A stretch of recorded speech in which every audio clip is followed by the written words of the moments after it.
Com o fim dos resultados do terceiro trimestre, muitas empresas tiveram resultados positivos e negativos. Então, no vídeo de hoje, eu vou falar sobre três empresas que me surpreenderam positivamente. São três empresas que eu tenho na minha carteira, que eu gosto. A gente vai dar uma olhada no resultado e eu vou explicar um pouquinho por que eu achei positivo. Meu nome é Leonardo Abud e essa é a Matriz dos Investimentos. Lembrando, pessoal, que esse vídeo não se trata de uma recomendação de investimentos. Bom, pessoal, como eu comentei, então a gente vai pegar aí três small caps que eu achei que tiveram resultados muito bons, muito positivos. Começando, eu trago aqui para vocês, é de um relatório do BTG, em que eles colocam aí como é que foi, né, o sentimento deles em relação aos resultados das empresas no geral. Então, assim, na média, o que eles enxergaram foi que um terço dos resultados foi positivo, foi forte, um terço foi neutro e um terço foi fraco. Minha percepção também foi essa, tá? Para mim, no geral, as empresas entregaram um resultado morno. Do ponto de vista operacional, eu senti que a inflação acabou comendo um pouco de margem das empresas. E, obviamente, o resultado financeiro, as despesas com juros, foi aí o destaque negativo. Muitas empresas sofrendo bastante. Com essa alta de juros, a gente tem uma Selic aí de 13,75%, é bastante coisa. Bom, continuando inclusive com esse de relatório do BTG, o pessoal coloca aqui que no final, tá, o EBITDA das empresas teve ano contra ano no segmento doméstico, ou seja, aquelas empresas com foco na economia doméstica, praticamente ficou um EBITDA no 0 a 0 em termos nominais. Então, quando a gente coloca a inflação, as empresas tiveram uma queda do seu EBITDA em termos reais, perdão. E o que a gente nota também é que a margem EBITDA caiu mais ou menos 2 pontos percentuais. O lucro líquido caindo 8% ano contra ano, de novo, muito por conta de resultado financeiro de juros impactando. Commodities acabaram tendo uma vantagem aí por conta de preço de commodity, obviamente, e também do fato de serem dolarizadas. Bom, ou então a gente vai agora para as três empresas, para três small caps que eu achei que surpreenderam positivamente nos seus resultados. O primeiro é o Banco ABC. O Banco ABC é um banco que, inclusive, eu já tive na minha carteira por um bom tempo. Eu acabei vendendo uns 2 meses atrás e acabei recomprando depois do resultado desse terceiro trimestre, porque eu gostei bastante. Bom, em um ano, quando a gente olha, o Banco ABC, dos bancos privados, é o que está entregando ali o melhor retorno das suas ações. As ações estão subindo 35% em um ano, melhor do que Bradesco, BTG, Itaú, Santander. E por que está acontecendo isso? Não é à toa, a empresa está entregando. Bom, olhando para o resultado, primeiro o que me chama mais atenção, obviamente, é o ROI. O ROI do banco atingiu seus 17,5%, o que é um resultado bem interessante para esse banco. Eu coloco na minha cabeça que o normal para o Banco ABC é algo como 15, 16% de ROI, já estaria excelente. Então, 17,5% é um ROI muito forte. Crescendo, inclusive, em relação ao segundo trimestre, que já tinha sido um ROI bem forte de 16,6%. Uma linha que também me surpreendeu muito positivamente foi a parte de banco de investimentos. Banco de investimento é um segmento bem premium, porque não demanda capital. É uma receita que eu digo que ela é bem limpa. Quando a gente nota que o banco de investimentos, né, o segmento de banco de investimentos do Banco ABC teve um crescimento de 34% nesse ano em relação ao ano passado, nos 9 primeiros meses, mostrando que o banco tem feito um trabalho muito bom na sua área de IB, né, de Investment Banking. Não só em IB, mas quando a gente olha também a despesa de provisão, vem bem controlada, então a provisão nos 9 primeiros meses teve uma queda de 5% ano contra ano, então o banco tem provisionado, tem necessidade de provisão menor do que no ano passado, mesmo crescendo a sua carteira de crédito. A inadimplência do banco está bem controlada e isso tudo fez com que o resultado do banco fosse muito bom. Então, como eu comentei, a inadimplência do Banco ABC tem se mantido estável. A que teve um crescimento foi o de middle market, já era esperado, tá? Esse é um segmento que, na minha cabeça, deve rodar com uma inadimplência de algo como 2,5%, então 1,8%, 2% ainda está abaixo do que eu imagino. A provisão, né, a despesa com PDD teve uma alta em relação ao segundo trimestre, mas ainda assim muito controlada. 50 milhões para mim é o normal que eles deveriam rodar, talvez até um pouco mais do que isso. E aí a gente chega então em preço, óbvio, né, a gente tem que falar um pouco sobre preço. O Banco ABC hoje negocia a 0,87 do seu valor patrimonial, para mim um patamar bem interessante. Por conta disso, inclusive, que eu voltei a comprar, o papel veio para baixo dos R$ 20 nesse estresse todo no mercado. Eu voltei a comprar ações do Banco ABC, que para mim está bem interessante. Então, quando a gente olha aqui o valor patrimonial por ação de R$ 22,97, A ação hoje está negociando ali na casa dos R$19,80. Para mim, um patamar bem interessante por conta disso.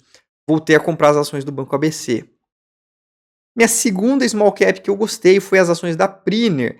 Mas antes de falar sobre a Priner, pessoal, vou pedir para vocês que não se esqueçam, quem está chegando agora, que se inscrevam no canal, que ativem o sininho para não perder nada. Eu sempre busco trazer os vídeos aqui novos para a galera, mostrar um pouquinho sobre a minha visão, sobre quais ações que eu tenho gostado mais. Então, não percam nada, se inscrevam no canal, ativem o sininho e não percam essa chance. Além disso, também eu vou pedir para vocês que deixem o like. Isso ajuda muito o canal, fortalece demais, ajuda o YouTube a impulsionar os nossos vídeos. E também comenta aqui embaixo se vocês gostam dessas ações, se vocês têm alguma dessas 3 empresas. Teve alguma outra ação, inclusive, que vocês gostaram, que de repente eu dou uma olhada também. Há um outro ponto também, essa semana eu vou fazer uma live com o Vitor Kitzman, do portal Small Caps, para falar um bocado sobre as Small Caps favoritas dele. Então não percam a live agora nessa quarta-feira. E voltando aqui para o nosso vídeo, né? Então a gente tem as ações da Priner. O que eu achei bom, o que eu não achei tão bom assim na Priner? Bom, primeiro, a receita operacional líquida crescendo bem. Então a gente tem uma receita operacional líquida de 191 milhões nesse terceiro trimestre. Quando a gente olha o segundo trimestre foi de 170, então uma alta aí de mais de 10% na receita operacional líquida, mesmo desconsiderando aqueles contratos pontuais que não é dela. Para mim, eu acho que foi um crescimento bom, a empresa tem conseguido crescer sua receita, e não só crescer sua receita, isso também tem se traduzido em melhores margens. A margem de EBITDA ajustada da empresa bateu 13,7%, para mim uma margem de EBITDA muito boa. O que eu tinha na minha cabeça é uma margem de EBITDA na casa ali dos 13,5%, então veio acima, inclusive, do que eu imaginava. Novo, para mim, acho que foi um resultado bom da parte operacional, teve um ponto só que eu não gostei muito. Antes disso, a gente vai olhar aqui para o ROIC. O ROIC, que é o retorno sobre o capital investido da empresa, tem crescido. Quando a gente olha aqui para a linha laranja, o ROIC atingiu seus 12%. Esse é o ROIC que a empresa calcula. O que eu tenho estimado já é um ROIC acima disso, em especial porque esse ROIC, o jeito que eles fazem é pegar os últimos 12 meses, mas quando a gente olha os 2 últimos trimestres, e a gente analisasse esses 2 últimos trimestres, para mim, o meu entendimento é que a gente já tem um ROIC acima de 15%, que é um ROIC muito interessante.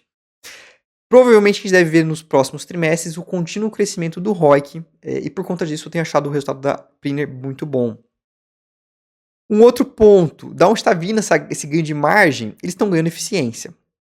Então, quando a gente olha aqui, o lucro bruto por funcionário tem crescido.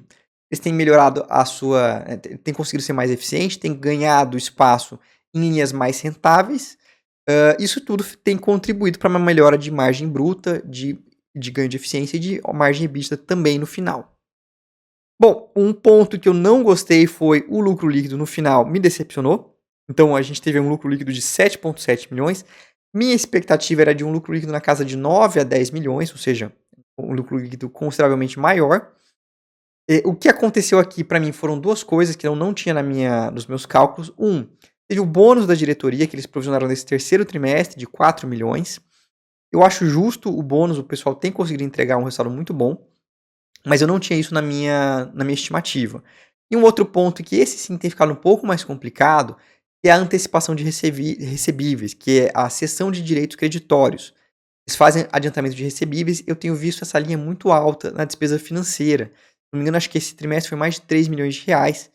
Não tivesse essa linha, ou se ela tivesse vindo menor, ou seja, em linha com o que foi o segundo trimestre, aí sim eles teriam batido o meu lucro estimado na casa dos 9 a 10 milhões de reais. Ainda assim, eu acho que a tendência segue promissora. Se a gente vir uma queda de juros no ano que vem, isso deve ajudar bastante a empresa. Óbvio que a gente está num momento bem conturbado aí no cenário macro, mas a parte disso, eles estão com um backlog, que são receitas já contratadas para o ano que vem muito bom. Quarto trimestre eu já estimo uma receita de uns 220 milhões de receita. Então assim, para mim, a tendência é bem positiva.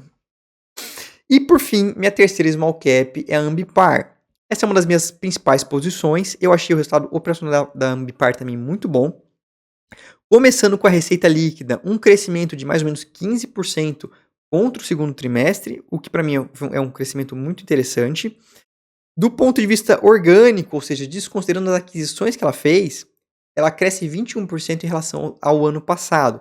Crescimento de 20% ano contra ano, orgânico, é muito forte e acima, inclusive, do que eu tinha na minha cabeça.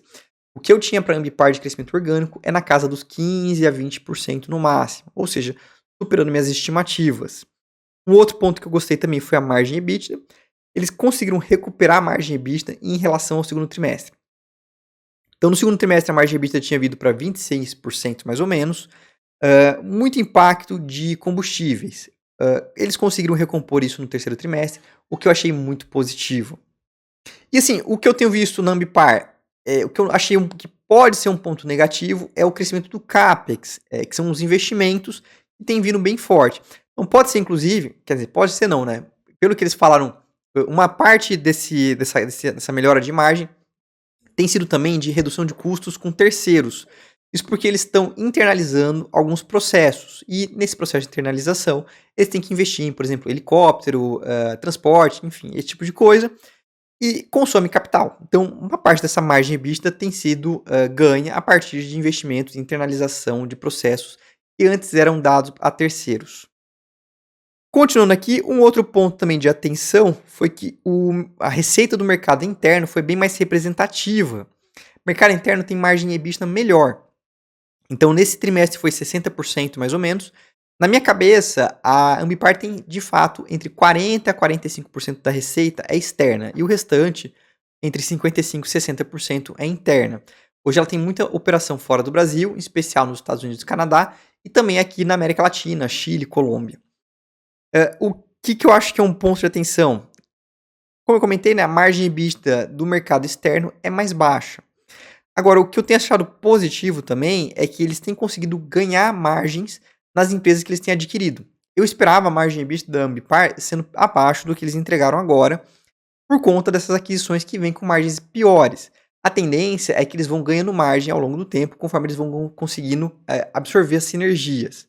Mas pelo jeito isso aí tem vindo mais rápido do que eu imaginava. Outro ponto também, a alavancagem operacional tem contribuído para a Ambipar, isso porque a empresa tem crescido num ritmo acima das despesas fixas, ou seja, com um crescimento maior da receita do que das despesas fixas, as despesas fixas encolhem em relação à sua receita. Para mim é um ponto muito positivo da Ambipar. E por fim, pessoal, uma coisa que eu acho muito importante é como é que o mercado está colocando estimativas para a Ambipar. Então, a gente tem aqui a estimativa do EBITDA da Ambipar. Para o ano que vem, o mercado tem uma estimativa de 1 bilhão e 60 milhões de reais para o ano que vem de EBITDA. Só que se a gente for pegar o terceiro trimestre desse ano e analisar, já é um EBITDA de mais de 1,1 bilhão de reais, mais ou menos.